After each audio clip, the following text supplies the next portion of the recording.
Good morning, students. This is your chemistry teacher, Ms. Ranjana Shukla from KV Rehan Nagar.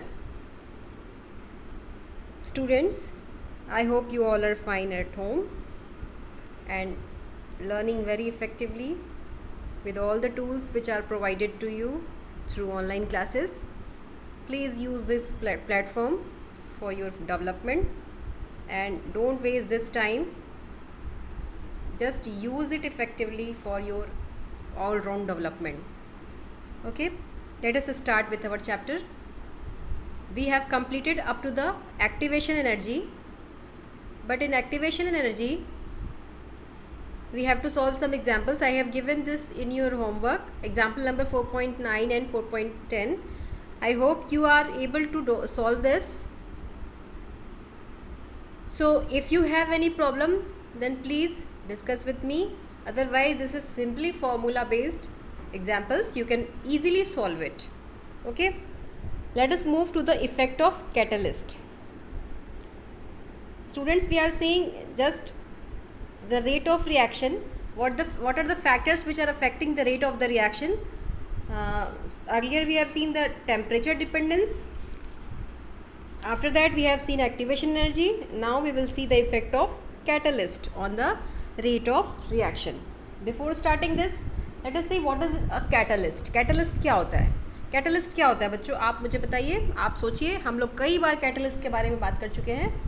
Catalyst कुछ नहीं है, वो substance है जो which can alter the rate of the reaction without itself undergoing any permanent chemical change. मतलब अपने में कोई change नहीं लाता catalyst, केवल क्या करता है, रिएक्शन की रेट को ऑल्टर करता है. और कैटलिस्ट हमेशा रिएक्शन की रेट को बढ़ाता है. ठीक है, इनहिबिटर कम करता है लेकिन कैटलिस्ट रिएक्शन की रेट को क्या करता है, बढ़ाता है. ठीक है, जैसे कि आप देखो यहाँ बुक में एक एग्जांपल दिया हुआ है, पोटेशियम क्लोरेट का break down in the form of potassium chloride and oxygen. The catalyst involve here is manganese dioxide. Manganese dioxide is used as catalyst in this reaction. ठीक है, तो आप कैटलिस्ट अब तक समझ गए होंगे. आपको लिखना क्या है इसमें, इफेक्ट ऑफ कैटलिस्ट में आप कैटलिस्ट की डेफिनेशन लिखोगे. यहाँ से कैटलिस्ट की डेफिनेशन फर्स्ट 2 लाइंस में दी हुई है और उसके बाद आप ये एग्जांपल लिखोगे. ठीक है, after that we will see the effect of catalyst on the rate of the reaction. Catalyst बच्चों क्या करता है, कैटलिस्ट किसी रिएक्शन में पार्टिसिपेट करता है और उस पार्टिसिपेट करने के बाद टेम्प्रेरी बॉन्ड्स बनाता है रिएक्टेंट के साथ, और टेम्प्रेरी बॉन्ड्स बना करके वो इंटरमीडिएट कॉम्प्लेक्स बनाता है. कल हम लोग जब एक्टिवेशन एनर्जी पढ़ रहे थे, हमने एक एक्टिवेटेड कॉम्प्लेक्स की बात की थी. तो वही एक्टिवेटेड कॉम्प्लेक्स, उसको हम लोग इंटरमीडिएट कॉम्प्लेक्स कहते हैं, वो कैटलिस्ट बनाता है रिएक्टेंट के साथ मिलकर के. ठीक है, अब इससे ये रिएक्शन की रेट कैसे बढ़ती है. रिएक्शन की रेट ऐसे बढ़ती है कि जो एक्टिवेटेड कॉम्प्लेक्स बनाने के लिए जो एनर्जी रिक्वायर्ड होती है उसको हम लोग एक्टिवेटेड एनर्जी कहते हैं, एक्टिवेशन एनर्जी कहते हैं. उस एक्टिवेशन एनर्जी का अमाउंट जो है वो कैटलिस्ट के प्रेजेंस में कम हो जाता है. मतलब अब आप कम एनर्जी दे करके ही एक्टिवेटेड कॉम्प्लेक्स को बना सकते हो. मतलब the energy required to form activated complex is called activation energy, and in the presence of catalyst the amount of this activation energy decreases. ठीक है, तो रिएक्शन जो है वो जल्दी अपने एक्टिवेटेड कॉम्प्लेक्स को बना लेता है, तो जल्दी प्रोडक्ट बनाएगा और रिएक्शन की रेट क्या हो जाएगी, फास्टर हो जाएगी. ठीक है, let us see this with this graph. I'm sorry.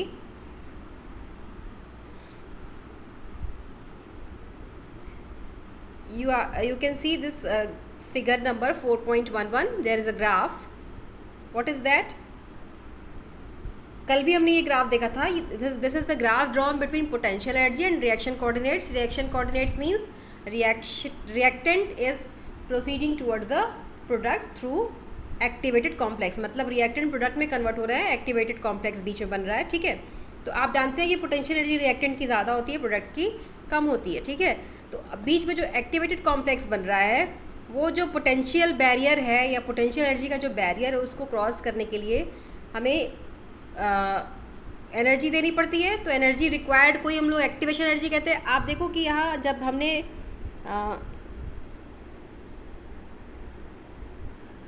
Catalyst लिया है तो ये एक्टिवेटेड एनर्जी क्या हो जा रही है, energy of activation with catalyst is decreasing. आप देखो यहाँ ये अमाउंट कम हो गया ना, ये एनर्जी विथ कैटलिस्ट है and this is energy without catalyst, activation energy. कौन सी एनर्जी कम है? इन द प्रेजेंस ऑफ कैटलिस्ट। ये एनर्जी कम होने की वजह से क्या होता है कि प्रोडक्ट जल्दी बन जाता है, और प्रोडक्ट जल्दी बनता है यानी रिएक्शन की रेट क्या हो जाती है? फास्टर हो जाती है। ठीक है, तो इसी तरीके से हमारा कैटलिस्ट काम करता है। ठीक है, ये ग्राफ भी आप ड्रॉ करोगे। ठीक है, फिगर नंबर 4.11।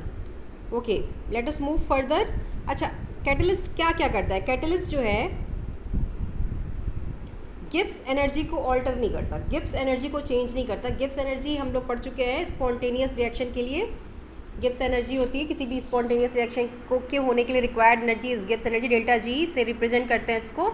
ठीक है, तो डेल्टा जी को ये चेंज नहीं करता कैटलिस्ट, और कैटलिस्ट केवल स्पॉन्टेनियस रिएक्शन को ही कैटलाइज करता है। ठीक है, नॉन स्पॉन्टेनियस रिएक्शंस को ये कैटलाइज नहीं करता। ठीक है, इसके अलावा ये क्या करता है? इक्विलिब्रियम कांस्टेंट को भी चेंज नहीं करता। हमने क्लास 11th में देखा था, it doesn't change the equilibrium constant. क्यों नहीं चेंज करता? क्योंकि ये फॉरवर्ड और बैकवर्ड रिएक्शन को सेम एक्सटेंट से बढ़ाता है, जिससे कि कांस्टेंट पे कोई इफेक्ट नहीं पड़ता। ठीक है, ये सब बातें हम पहले भी डिस्कस कर चुके हैं, अभी भी डिस्कस कर रहे हैं। आप देखो ये बातें इस पैराग्राफ में दी हुई हैं। ठीक है, आप ये थोड़ी चीज़ें लिखोगे। पहले तो आप ये लिखोगे, it is believe that the catalyst provides alternate pathway और reaction mechanism reducing the activation energy between reactant and product and hence lower the potential energy barrier. ठीक है, ये कैसे काम करता है ये बात इसमें दी हुई है, और जो कैटलिस्ट है वो क्या क्या चेंज करता है क्या नहीं चेंज करता वो इस पैराग्राफ में दिया हुआ है। ठीक है, not alter Gibbs energy, catalyses the spontaneous reaction. ये आप 1 2 3 4 पॉइंट करके लिख सकते हो। ठीक है, अ कैटलिस्ट हेडिंग डाल लेना। A catalyst number 1 not alters Gibbs energy, number 2 catalyses the spontaneous reaction, number 3 हम लोग क्या लिखेंगे? A catalyst does not change the equilibrium constant. ये 3 पॉइंट्स आप लिख लोगे 1 2 3 करके। ठीक है, आगे बढ़े हम, लेट अस मूव फर्दर। अब हम लोग देखेंगे थोड़ा आर्रेनियस इक्वेशन जो हमने कल देखा था उसकी थोड़ी और एक्सप्लेनेशन देखेंगे इन the presence of one more theory, that is collision theory. अभी हम लोग कौन सी थ्योरी पढ़ेंगे? Collision theory. क्या है? कल कहीं हमने बात की थी ना कि number of collisions of reactant molecule decide करते हैं कि एक्टिवेशन एनर्जी क्या होगी, और वही एक्टिवेशन एनर्जी डिसाइड करती है कि रेट ऑफ द रिएक्शन क्या होगा। इसके लिए हमने एक इक्वेशन भी देखा था, आर्रेनियस इक्वेशन, K = A⁻⁻ है ना, हमने देखा था। तो वही उसी को हम लोग अब थोड़ा और एक्सप्लेन करेंगे, कोलिजन थ्योरी। ठीक है, कोलिजन थ्योरी क्या है? कोलिजन थ्योरी के बेसिस पे आर्रेनियस इक्वेशन को हम एक्सप्लेन कर सकते हैं। Arrhenius equation is applicable under many circumstances of collision theory. ठीक है, ये कोलिजन थ्योरी क्या है? कोलिजन थ्योरी का मतलब ये कहती है सर बच्चों कि अभी हमने रिएक्शंस के वो देखे, रिएक्शन होते किससे? रिएक्शन में कोई भी रिएक्शन होता क्यों है? जब रिएक्शन में जितने भी रिएक्टेंट्स हैं, जिसको हम लोग रिएक्शन मिक्सचर कह रहे हैं, ये रिएक्शन मिक्सचर में सारे रिएक्टेंट्स के मॉलिक्यूल आपस में कोलाइड करते हैं। ठीक है, तो ये कोलिजन जितना इफेक्टिव होगा, reactant will be converted into the product. ठीक है, तो कोलिजन कहीं ना कहीं ये कोलिजन पे डिपेंड करता है कि कितने रिएक्टेंट के मॉलिक्यूल कोलाइड करेंगे और ये प्रोडक्ट में कन्वर्ट होंगे। ठीक है, तो कोलिजन थ्योरी इसी इफेक्टिव कोलिजन की बात करती है। ठीक है, तो इस इफेक्टिव कोलिजन को कैलकुलेट करने के लिए हम पहले कैलकुलेट करते हैं कोलिजन फ्रीक्वेंसी। ठीक है, कोलिजन फ्रीक्वेंसी क्या है? आप क्या लिखोगे कोलिजन थ्योरी के बारे में? इसमें क्या होता है ना कि किसी भी मॉलिक्यूल को एक हार्ड स्फीयर के फॉर्म में सोचा जाता है। ठीक है, अज्यूम किया जाता है ये हार्ड स्फीयर क्या करते हैं, आपस में कोलाइड करते हैं। ठीक है, तो अभी आप ये देखोगे कि ये कोलिजन इफेक्टिव कैसे होगा। ठीक है, उसके लिए पहले हमको कोलिजन फ्रीक्वेंसी पढ़नी पड़ेगी। ठीक है, तो कोलिजन फ्रीक्वेंसी पहले हम लोग समझते हैं, फिर हम लोग देखेंगे कि हमें क्या क्या लिखना है। ठीक है, let us move now see this. Collision frequency आपको दिख रही होगी। उससे पहले आप देखो, हम एक रिएक्शन एज्यूम करते हैं, बाई मॉलिक्यूलर रिएक्शन, मतलब इसमें 2 मॉलिक्यूल्स इन्वॉल्व है, A और B, it is converted into product. ठीक है, तो इसके लिए जो रेट के लिए एक्सप्रेशन होगा that will be ZAB e⁻⁻ बच्चों e⁻⁻ से हम फेमिलियर हैं। This is Arrhenius equation, activation energy का रिलेशन है ये टेम्परेचर एक्टिवेशन एनर्जी का। ठीक है, ZAB क्या है? ZAB इज कोलिजन फ्रीक्वेंसी, ये क्या होती है collision frequency?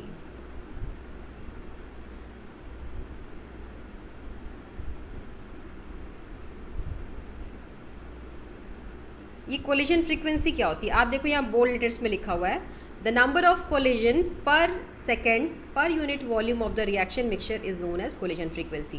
Collision frequency, frequency बच्चों हम तो जानते ही है, फ्रीक्वेंसी का मतलब नंबर होता है। नंबर यानी कितनी बार कोई चीज़ें हुई, तो जितने भी कोलिजन्स होते हैं वो per unit volume of the reaction mixture and per second जितने भी कोलिजन हुए that is known as collision frequency. तो ये जो Z टर्म है, ZAB टर्म, इस रिएक्शन में रेट के एक्सप्रेशन में ये कोलिजन फ्रीक्वेंसी को एक्सप्रेस कर रहा है। ये कोलिजन फ्रीक्वेंसी को क्या कर रहा है? एक्सप्रेस कर रहा है, ठीक है। और